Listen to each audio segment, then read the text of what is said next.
রানীমা, এবার কি বইটা খুলবো? হ্যাঁ, সত্যি যাই হোক না কেন, আজ আমাদের জানতেই হবে। খোলো বইটা বীর, খোলো।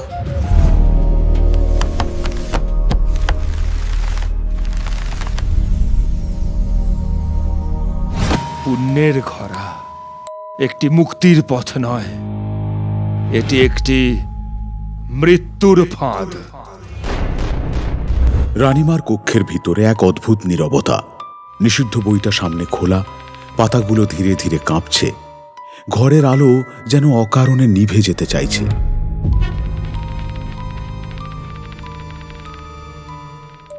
রানীমা, এই বই যেন নিজে থেকেই বদলে যাচ্ছে। মনে হচ্ছে কিছু দেখাতে চাইছে। হ্যাঁ, এটা কোনো সাধারণ বই নয়, এটা তন্ত্র স্মৃতি গ্রন্থ। এটা শুধু ঘটনা লেখে না, ঘটনার ভেতরের সত্য ধরে রাখে। মানে আমরা যা দেখব সবটাই সত্যি? না, আমরা যা দেখব তা নির্ভর করবে আমরা কোন স্তরে দাঁড়িয়ে আছি তার উপর। স্তর? আমি তো কিছু বুঝতে পারছি না, আপনি কি বলছেন? এই বই তিনভাবে সত্য দেখায়। প্রথমটা যা সবাই দেখে, দ্বিতীয়টা যা লুকোনো, আর তৃতীয়টা হলো যা কেউ দেখতে চায় না। তাহলে এখন আমরা কোনটা দেখব? আজ আমরা দ্বিতীয়টা দেখব, যে সত্য এতদিন লুকোনো ছিল, যার জন্য তুমি নিজের প্রাণ বিসর্জন দিতে পুণ্যের ঘড়া পূর্ণ করছিলে, যেটা আমাদের কাছে লুকোনো হয়েছিল। সেই সত্য সোনপুরীর সত্য।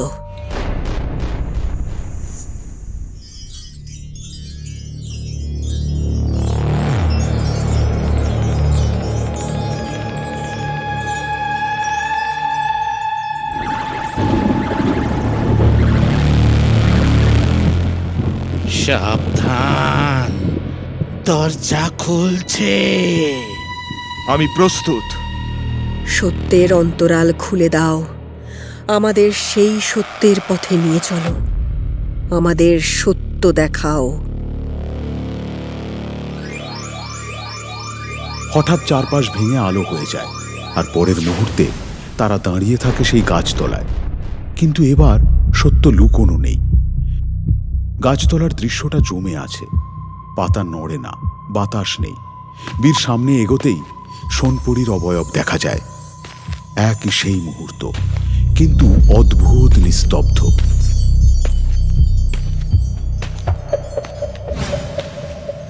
সোনপুরী, সোনপুরী।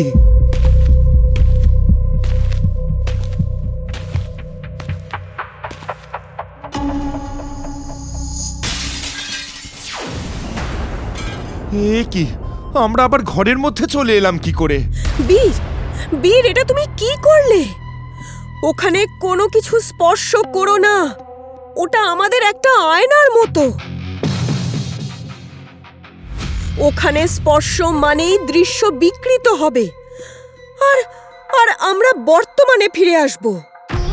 মনে রেখো, আমরা যদি 3 বার ব্যর্থ হই, তাহলে কিন্তু সেই দরজা চিরতরে বন্ধ হয়ে যাবে। তাই চুপচাপ শুধু দেখে যাও। হ্যাঁ রানীমা, বুঝেছি। আসলে আমি সোনপুরীকে দেখতে পেয়ে নিজেকে আটকে রাখতে পারিনি। শোনো, বইটা 3 স্তরে সত্য দেখায়।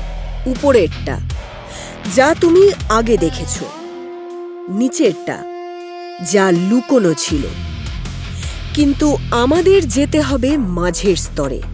হ্যাঁ রানীমা, বুঝেছি। সত্যের অন্তরাল খুলে দাও, আমাদের সেই সত্যের পথে নিয়ে চলো, আমাদের সত্য দেখাও।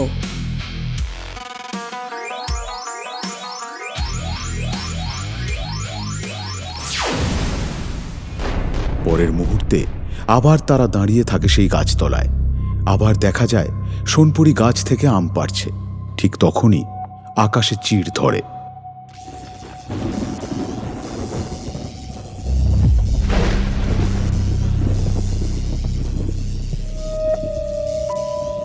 ওটা ওটা কি হচ্ছে রানীমা? ওটা হলো সেই সত্য যা আমরা আগে জানতাম না। আজ আমরা সত্য দেখছি।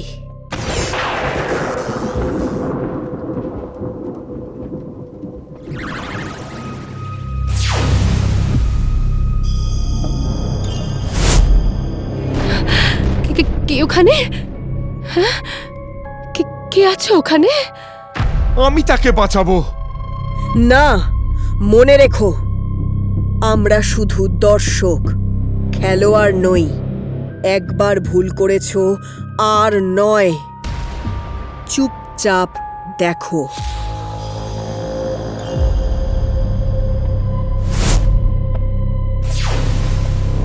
এই এই তন্ত্রচিহ্ন, এই উপস্থিতি।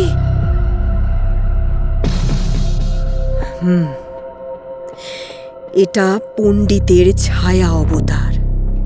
অন্ধকার ধোঁয়া ধীরে ধীরে গাছতলাকে ঢেকে ফেলে। সোনপরি মাঝখানে দাঁড়িয়ে, তার মুখে ভয়, কিন্তু চোখে অদ্ভুত এক আলো জ্বলতে শুরু করে। সোনপরি, পালাও, পালাও তুমি। চুপ, মন দিয়ে দেখো। ও শুধু ভয় পাচ্ছে না, ওর ভেতরের কিছু জেগে উঠছে। ঠিক তখনই সোনপরির শরীর থেকে হালকা সোনালি আলো বের হতে থাকে। প্রথমে ক্ষীণ, তারপরে ক্রমে উজ্জ্বল। তার চুল বাতাস ছাড়াই উঠতে থাকে, চোখে জ্বলে ওঠে নক্ষত্রের মতো আলো। এই আলো, এটা আমার ভেতর থেকে কেন আসছে? অবশেষে তুই নিজের আসল রূপ দেখাচ্ছিস। তুই পরীর বংশধর, তুই নিজেও জানিস না তোর মধ্যে কি শক্তি আছে। তোর পরী শক্তি আমার চাই। এর মানে কি? ও তো শুধু... না বীর, ও শুধু মানুষ না।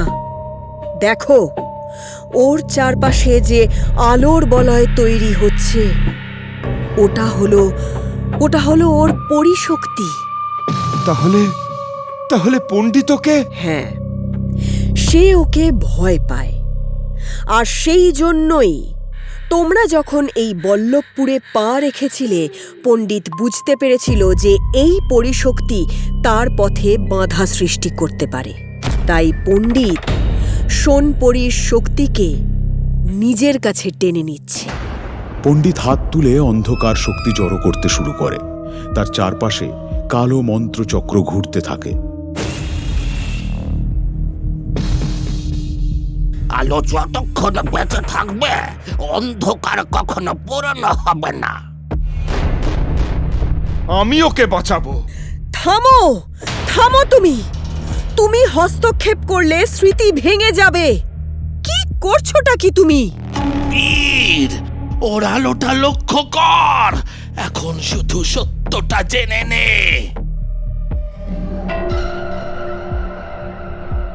ওর আলোটা আলাদা হয়ে যাচ্ছে। একটা সত্য ধীরে ধীরে পরিষ্কার হতে থাকে। সোনপরি শুধু একজন মানুষ নয়, সে নিজে এক শক্তি। আর সেই শক্তির জন্যই তার উপর নেমে আসে অন্ধকার। গাছতলার আলো আর অন্ধকার এখন মুখোমুখি। সোনপরির চারপাশে সোনালি বলয়, আর তার বিপরীতে দাঁড়িয়ে পণ্ডিত কালো ধোঁয়ার আবরণে। কালো শক্তি নেমে এসে পণ্ডিতের চারপাশে ঘুরছে। তার চোখে ভয় নেই, আছে শুধুই হিসাব। আলো সবচেয়ে সুন্দর, কিন্তু সবচেয়ে বিপজ্জনক। তুমি কে? আমার থেকে কি চাও? আমি চাই তোর আলো নিভে যাক, আর তোর শক্তি আমার হোক। ঠিক তখনই পণ্ডিত মাটির উপর একটা তন্ত্রচিহ্ন আঁকে। কালো আগুনের রেখা ঘুরে একটা বৃত্ত তৈরি করেন। না, আমি পণ্ডিতকে ছাড়বো না। থামো, থামো। এই মুহূর্তে তোমার আবেগ সত্য দেখার পথে বাধা হয়ে যাবে।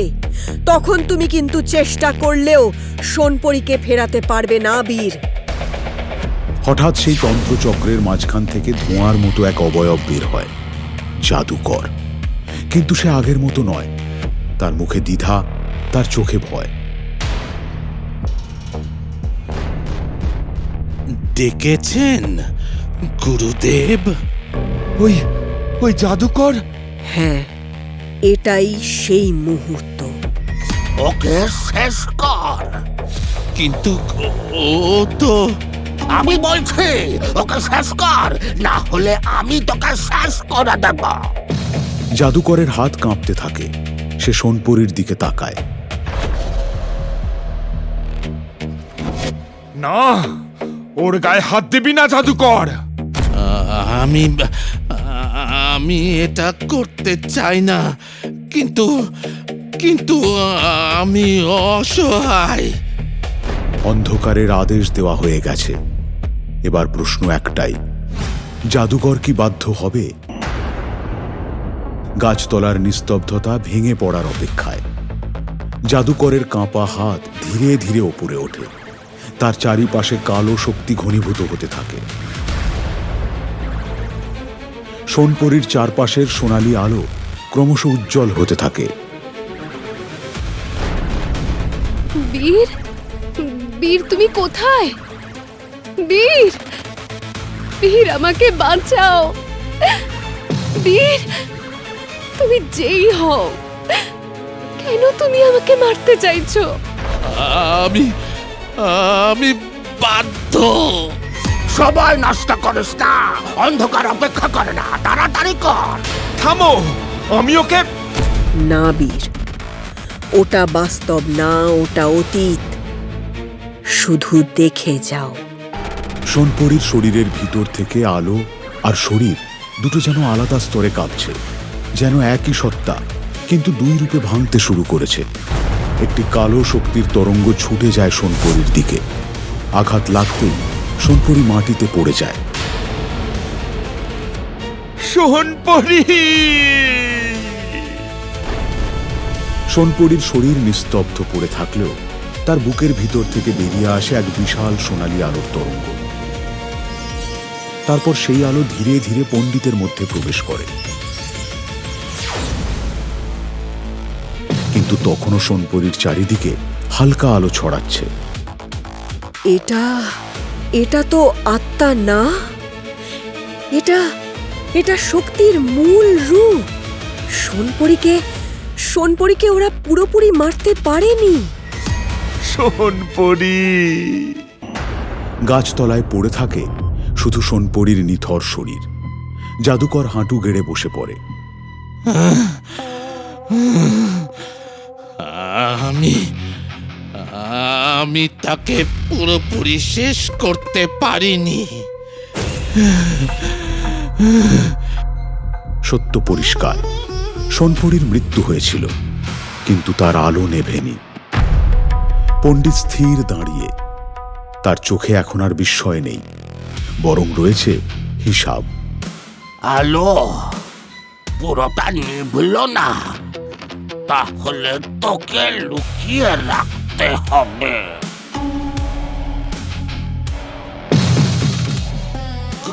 গুরুদেব, গুরুদেব, ওর শক্তি ছড়িয়ে গেছে। আমি আমি তাকে থামাতে পারিনি। চুপ! যা ছড়িয়েছে তা পরে সামলাবো, এখন কেউ যেন সত্যটা না জানে। এমন সময় অতীতের বীর হাতে জল নিয়ে এগিয়ে আসে সোনপরীকে ডাকতে ডাকতে। সোনপরী, সোনপরী তুমি কোথায়? এই দেখো, আমি এসেছি। পণ্ডিত মাটিতে হাত রাখে। তার আঙুল থেকে বের হয় কালো ধোঁয়া, আর সেই ধোঁয়াতে তারা বিলীন হয়ে যায়। বীর স্তব্ধ হয়ে তাকায়। বীর দেখছে, কিন্তু এবার সে বুঝতে পারছে সবকিছু ছিল একটা সাজানো খেলা।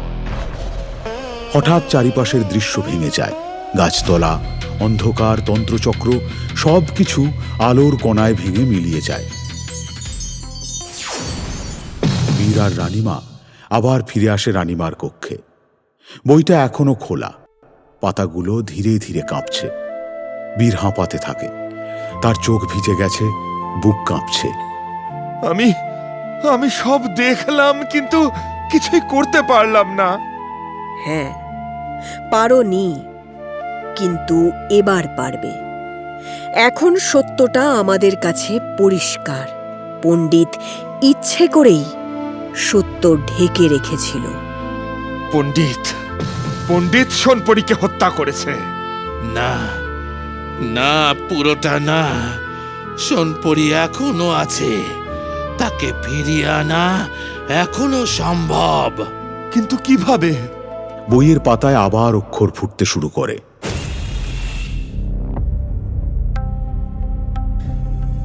আলো নেভেনি, আলো শুধু রূপ বদলেছে। মানে? সোনপরীর দেহ নষ্ট হয়েছে ঠিকই, কিন্তু তার আলোক সত্তা এক আলোক বন্ধনে বন্দী। তাহলে সে সে বেঁচে আছে? হ্যাঁ, আমি তখনই বুঝেছিলাম যে আমি তাকে পুরোপুরি শেষ করতে পারিনি। যে আলোকে বন্দি রাখা হয়েছে সে একদিন মুক্তি চাইবেই চাইবে। আমি তাকে খুঁজে বের করব। যেখানেই থাকুক আমি তাকে ফিরিয়ে আনবই। সত্য প্রকাশ পেল। সোনপরি মারা যায়নি, তার আলো এখনো বেঁচে আছে, কিন্তু সেই আলো এখন অন্ধকারে বন্দী। এবার শুরু হবে তার মুক্তির লড়াই।